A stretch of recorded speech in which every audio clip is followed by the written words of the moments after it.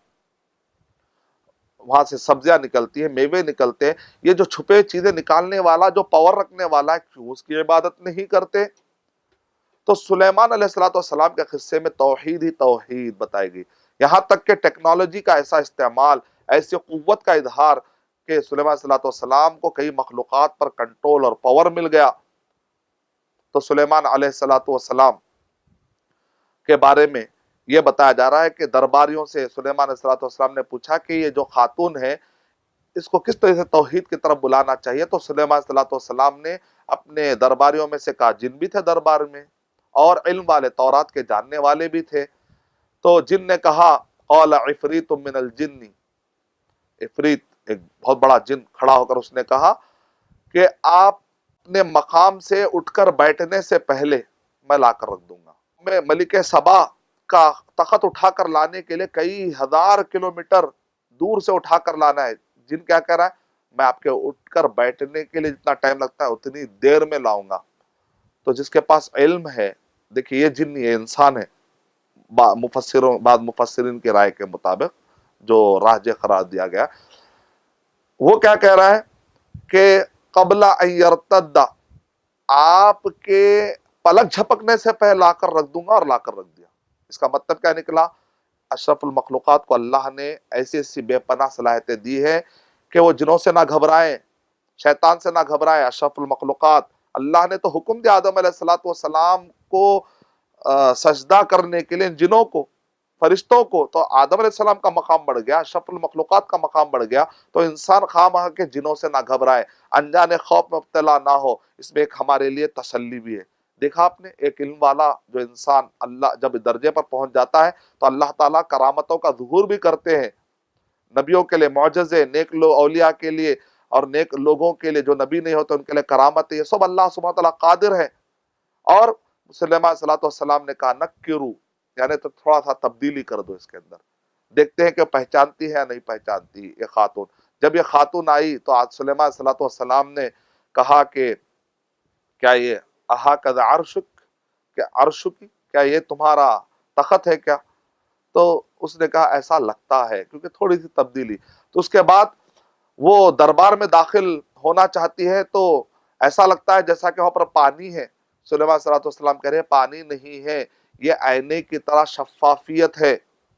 فوراً اس کے بعد کلمہ پڑھ لیتی ہے۔ ہمارے استادوں سے ہم نے پوچھا کہ آخر یہاں پر کیا چیز تھی کہ جس کی وجہ سے وہ خاتون کلمہ پڑھ رہی ہے؟ تو ہمارے استادوں نے کہا جو بہت ہی عقل مند لوگ ہوتے ہیں وہ اشارے سے جلدی سمجھتے ہیں، واضح کر کے کھول کے بتایا جائے تو عقل مند بعض اوقات کہتا ہے کیا بھائی مجھے اتنی بھی سمجھ نہیں ہے، آپ اتنا کھول کھول کے بتلا رہے ہیں۔ تو بعض اوقات عقل مند کو جو بہت ذہین ہوتے ہیں کھول کھول کے بتانے کو عیب سمجھتے ہیں۔ کیا کہتے ہیں، عاقل را اشارہ کافی است، عقل مند کو اشارہ کافی ہے۔ تو سلیمان صلی اللہ علیہ وسلم نے ایسا کیا اشارہ دیا، یعنی جس طریقے سے تم نے صاف و شفاف آئینے کو پانی سمجھ لیا، ویسے ہی سورج کی طاقتوں کو دیکھ کر تم نے خدا سمجھ لیا۔ فوراً کلک ہوا اور اس خات، اور اللہ بہتر جانتا ہے، یہ ایک رائے ہے جو مفسرین کی ایک رائے ہے جنہوں نے سمجھانے کی کوشش کی، واللہ عالم۔ اور بھی کیا ہوتا ہے اللہ بہتر جانتا ہے، اللہ تعالیٰ ہدایت دینے والا ہے، کسی ایک کو کسی ایک چیز پر تدبر کرنے سے ہدایت ملتی ہے۔ جو آدمی چاہتا ہے وَيَهْدِي إِلَيْهِ مَن يُنِيبُ، جو تڑپتا ہے اللہ تعالیٰ اس کو ہدایت دیتے۔ لیکن سورہ صف سورہ نمبر 61 کے آیت نمبر 5 میں اللہ تعالیٰ نے ارشاد فرمایا فَلَمَّا زَاغُوا أَزَاغَ اللَّهُ قُلُوبَهُمْ، جب وہ ٹیڑھا راستہ اختیار کرتے ہیں تو اللہ تعالیٰ ان کو بھٹکاتے ہیں۔ تو شروعات بندہ کرتا ہے تب جا کے اللہ بھٹکاتا ہے، اللہ تعالیٰ جان بوجھ کر کسی کو بھی نہیں بھٹکاتے ہیں۔ تو سلیمان علیہ السلام کا قصہ ڈیٹیل میں ہے، پھر قوم سمود نے صالح علیہ السلام کے ساتھ کیا کیا، یہ سارے ڈیٹیل ہمیں ملتے ہیں۔ تو سورہ نمل میں چونٹی کا خاص طور سے ذکر آیا کہ یا ایھا النمل ادخلوا مساکنکم لا یحطمنکم سلیمان وجنودہ، یعنی کہ ایک چھوٹی چونٹی اپنے قوم کے بارے میں فکر کر رہی ہے اور کہہ رہی ہے کہ اے قوم ذرا رک جاؤ، سلیمان صلی اللہ علیہ وسلم کا قافلہ کہیں تمہیں رون نہ دے۔ ایک چھوٹی سی چونٹی، اس کا سر کتنا ہوتا ہے، اس سر میں دماغ کتنا ہوگا، لیکن اس کو خیال ہے کہ قوم کو نقصان نہیں ہونا چاہیے، لیکن ہم مسلمان کلمہ پڑھتے ہیں لیکن غیر مسلم کو جہنم سے بچانے کی فکر نہیں کرتے، اپنے گھر والوں کو اصلاح نہیں کرتے، قو انفسکم و اہلیکم نعرہ پہ عمل نہیں کرتا۔ کیا ہو گیا ہم کو کہ ہم لوگوں کو جہنم سے بچانے کی، انسانیت کو تکلیف سے، نقصان سے بچانے کی ہم فکر نہیں کرتے، یہاں چھوٹی سی چیونٹی اپنے قوم کو بچانے کی فکر کر رہی ہے۔ بڑا سبق ہے، بڑا سبق ہے، اونچا سبق ہے۔ اللہ تعالیٰ سے میں دعا کرتا ہوں کہ اللہ سبحانہ و تعالیٰ مجھے اور آپ سب کو اس پارے پر، جو 19واں پارہ ہے، اس پر ہمیں غور و فکر کرنے کی توفیق عطا فرمائے۔ قرآن مجید کی عظمت اور اس بات رسالت پر ہمیں کما حق و ایمان رکھنے توفیق عطا فرمائے۔ آمین۔ وآخر دعوانا ان الحمد للہ رب العالمین۔ السلام علیکم ورحمۃ اللہ وبرکاتہ۔